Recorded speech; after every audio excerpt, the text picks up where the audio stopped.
Hello, YouTube. Damn, just damn. Alright, so,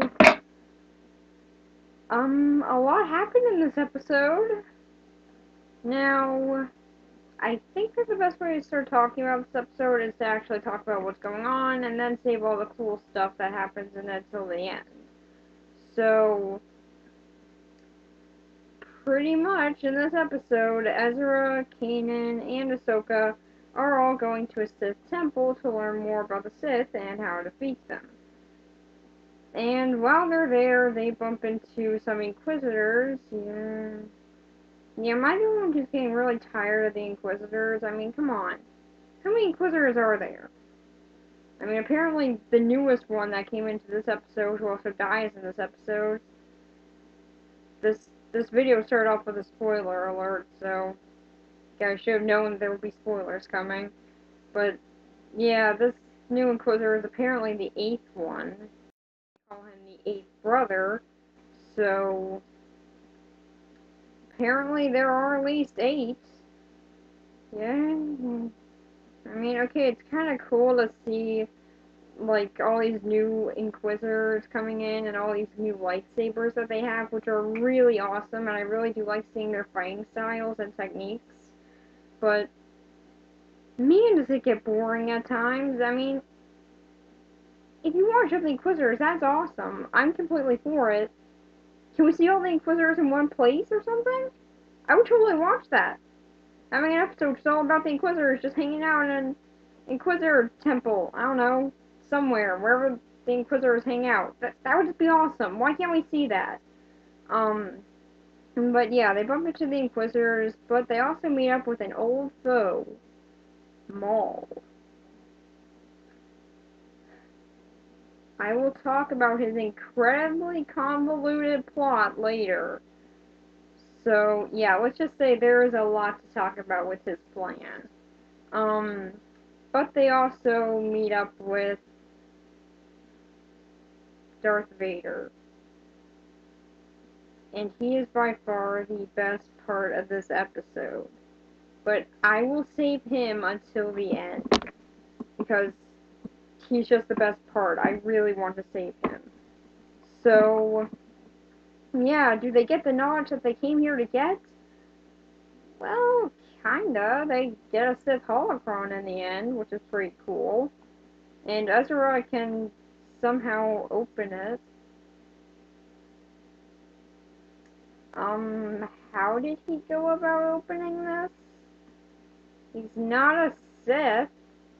I mean, okay, he used the dark side a little in this episode, but he's not a Sith. How on earth did he open that? I really don't get this. Does anyone know how he opened that? Or are they just saying, yeah, he's just gonna become a Sith? Well, in the end of this episode, he didn't want the dark side. He didn't want to use the dark side, so did he change his mind back on the ghost and said, oh, yeah, well now I want to use the dark side so I can open up this holocron? I mean, really? How do you open that? I want some answers, Rebels. So,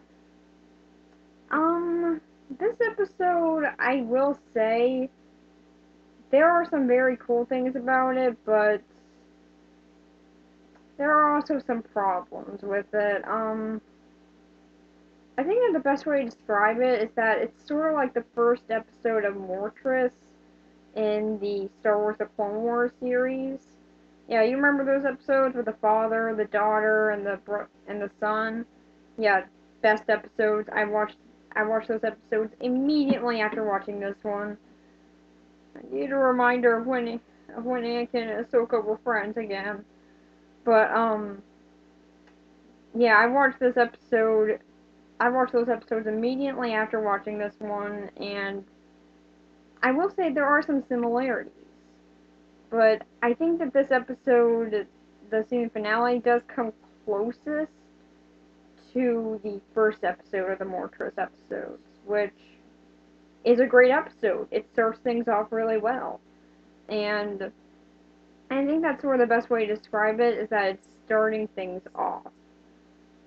He hasn't exactly done those things that's building up to yet, but it's definitely started some of them, which I can't wait to see what they're going to do with it.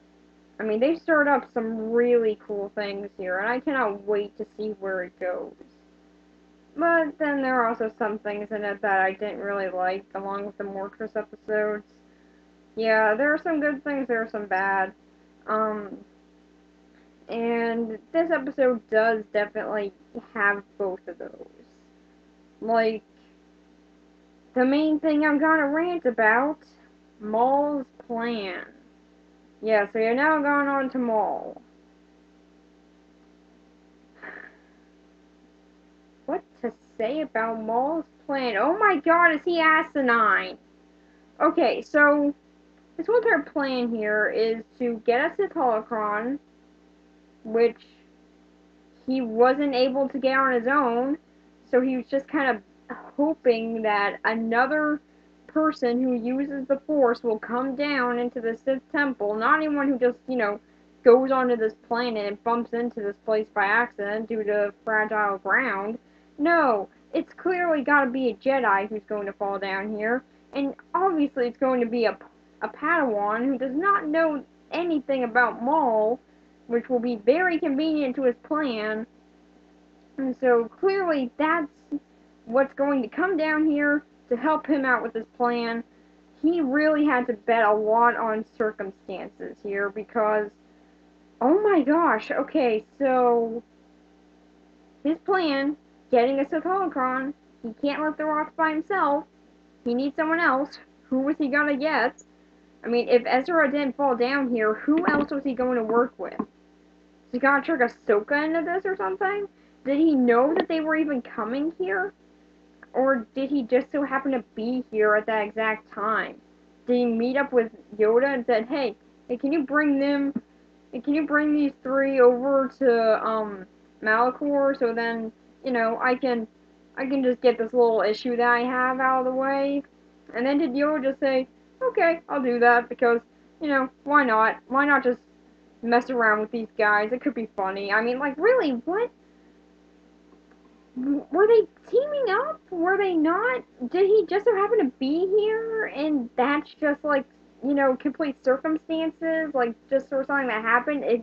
In which case, why was he there? What was he gonna do? Was he just running away from the Inquisitors and just ended up here at this exact time? Where's his ship? How did he get here? Did he scrap his ship for parts or something? I really don't get this. I mean, it's clear that the Inquisitor is the one who had the ship here. Did he hijack the Inquisitor's ship to get on here? Did he knock out the Inquisitor and instead didn't kill him for some reason? That seemed like really poor planning. What was he doing here? I mean, really? His whole entire plan is just based off of circumstance. If Ezra wasn't here, he wouldn't be able to do any of this. If no one else was here, he wouldn't have been able to do anything. He would have just been sitting there that whole time, just being like, okay, well, someone's gotta come here and help me lift this rock, right? And why doesn't he team up with the Inquisitors? That would be cool, wouldn't it? See him team up with them? I mean, they are sort of bounty hunters. Why not just, pay them pretty well? Do you not have any money? Well, maybe that's just because you were staying down here all this time waiting for something to happen. Waiting for, like, a Padawan to just fall into your lap so you could just be able to move these stupid rocks. Do you even need help in lifting those rocks? It didn't seem like it. God! His plan is idiotic. Sorry about that. Just his plan is terrible. It all relies on circumstance, and if Ezra, Ahsoka, and Kanan hadn't come here, none of it would have worked. So, yeah, Maul, you might not want to blame them for being the reason why your plan didn't work here, Mr. Genius, who was going to wait for something to happen for him. I mean, really, your plan didn't work because you based it all on just hoping that Ezra would join the dark side. In which case, you didn't really help forward that. You just sort of said, hey, do this thing with the dark side. it'll help us out getting this Sith holocron so we can defeat the dark side. Wait a minute. Yeah, his whole entire plan is just incredibly convoluted and asinine. I mean, the whole entire time I was just saying, really? Okay, I mean, it's cool to see Maul again, but your plan doesn't really make any sense here. And it really doesn't, even in retrospect. In retrospect, actually, it's even worse. So, yeah, how do I feel about Maul coming back? Well, I will say, even though his plan is incredibly horrible, oh my gosh, Maul, you are an idiot. I will say that it is very cool to see him again. It is nice to find out what happened to him, which he was apparently used by the Empire for a little bit until they decided, he's too old, get rid of him, which doesn't really seem like a good move. I mean, he's clearly still capable of fighting. Why'd they get rid of him? Really, what was the purpose of that? Let's just get rid of him because he's older now? I don't know. So, yeah, that doesn't really tie up that much, but it is still kind of cool to see how he feels about the Sith and the Empire now. And there is even something that is pretty cool. We learned that his name is not Maul. What is his name actually? No idea. Yeah, he apparently forgot his real name, but apparently the Sith name he was given was Maul. So I don't know if this was revealed in any of the books from Star Wars, but I haven't read any of them, so sorry, that book over there. So yeah, I don't know if his name is revealed in any of those, in which case can you guys let me know if you know it? That'd be cool. So, yeah, Maul's return, I think it's alright, but and it is really cool to see him come back, but oh my god, is your plan horrible? Um, and so then after him, we have by far the most important thing to talk about. Ezra holds a crossguard lightsaber that doesn't work. Oh my gosh, the possibilities here are endless. Yeah, okay, so we saw this in the trailer, and it's kind of cool to see it finally come back, but yeah, it's about as long as it was in the trailer, just he turns it on, it doesn't work, so he puts it on the ground again. Yeah, I know, an incredibly important scene for me to talk about there. Um, Now the Sith Temple itself, I do think is really cool. It definitely feels very dark and mysterious. Like you have no idea what happened here. There seemed to have been a giant war, but you don't really know what this war was fought over, and you don't really even know who won or why the Sith Temple wasn't used anymore. I mean, it's apparently really powerful. Why didn't any of the Sith return to this place?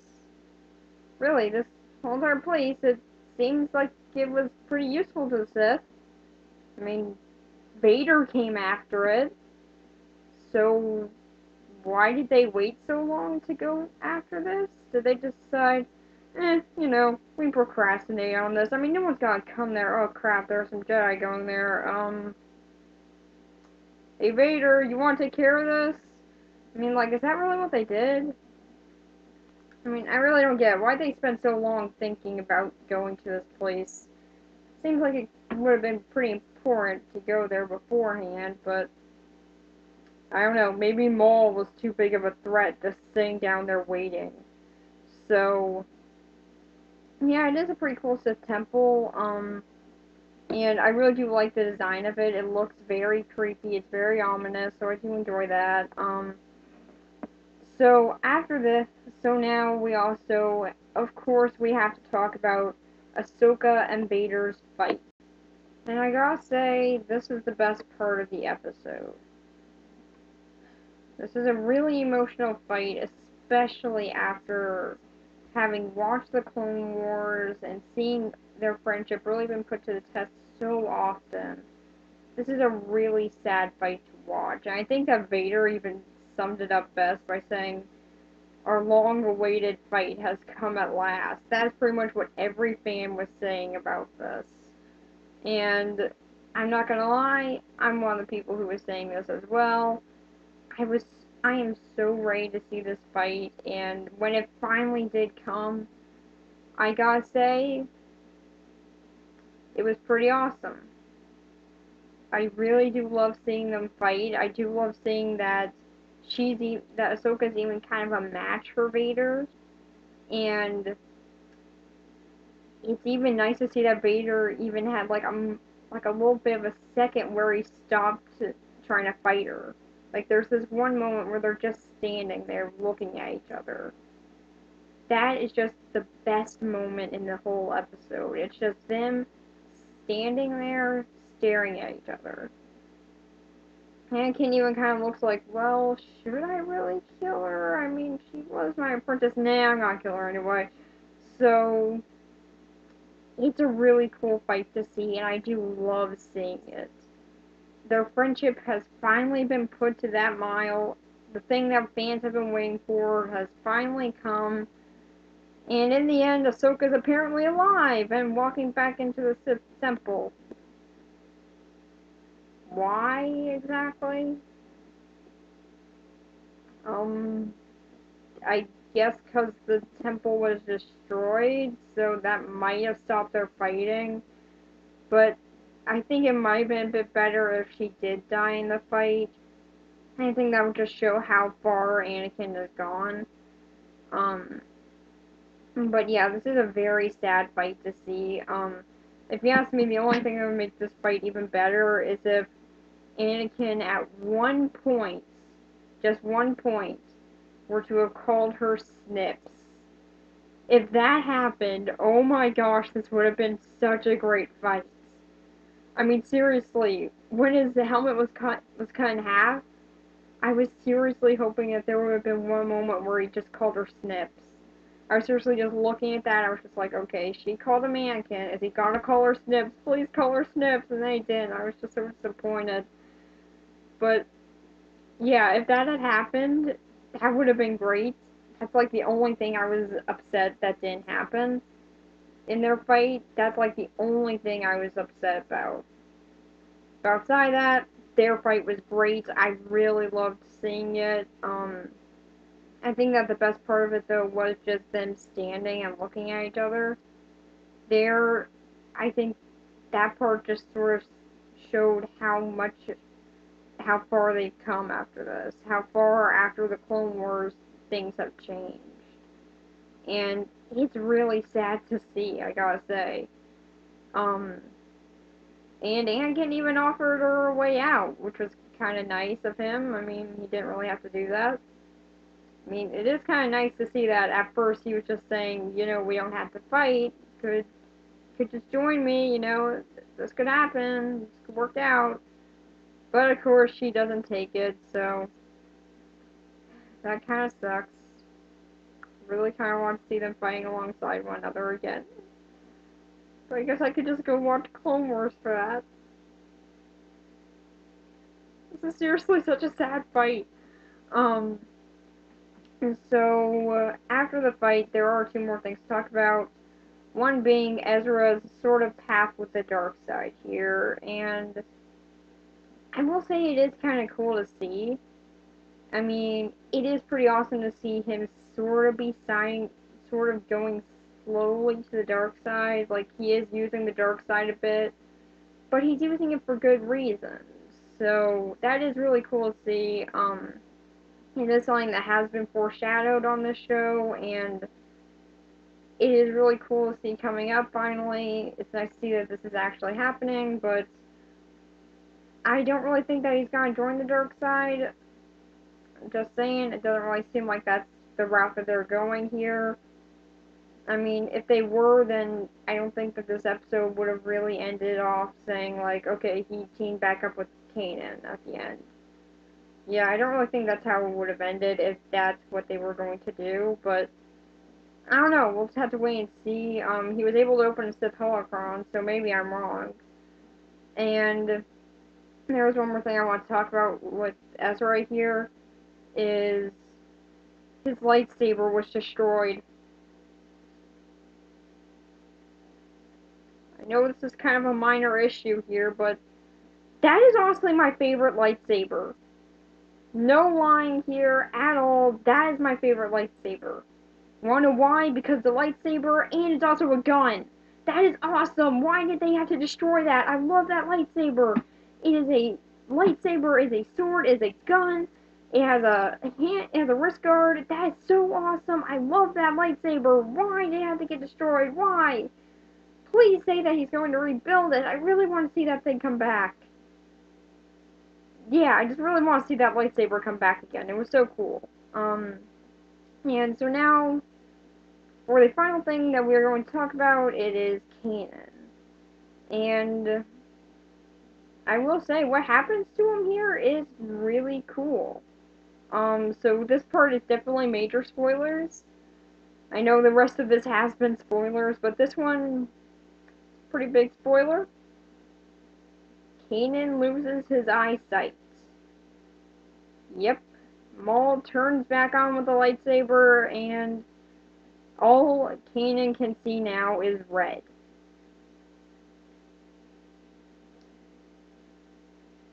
Am I the only one who thought that this was awesome? I mean, really, this just looks awesome. I cannot wait to see where they go with this. It just looks so cool. I really do want to see how he's going to deal with this. I want to see, like, is he going to use the Force to try and see now? Because if so, that would be interesting. I mean, like, I really want to see how they... I really do want to see what they do with this. And, yeah, am I the only one who, at the end of this episode, while he was fighting Maul when he was blinded, am I the only one who thought that Kanan sort of seemed like Daredevil now? Speaking of which, I'm going to talk about that next week. But, yeah, I really did think back to Daredevil when I looked at him fighting without being able to see. That was just really awesome. I do like to see that he's even able to fight without eyesight. That is very cool. Again, cannot wait to see what they do with this. This seems like a great setup. Will they take advantage of it? I don't know. So, yeah, that's pretty much it for this episode. Well, I guess there is one more thing I want to bring up. Maul's lightsaber is also turned to a cane. That's just really cool. Just wanted to bring that up. So, yeah, what do I think about this episode? I still think that's a pretty good episode. I think it's a good way of setting up what's to come. It's definitely got me excited for the next season. But now I'm not going to talk about all the episodes of this show. Um, but if you guys want me to, I will. I mean, like, I can do that after my Tron Uprising vlogs are done, but I do still have other plans for shows to vlog, so, that, so if I am going to talk about the show, then I will probably save it for a while, but, yeah, if you guys want me to talk about this show some more, then I will. I will gladly do that. There are some really cool things in this show that I'm fine with talking about. But I cannot wait to see what's going to happen next. I'm probably going to talk about the season 3 pilot episode, so, yeah, we'll just have to wait and see what happens. Bye.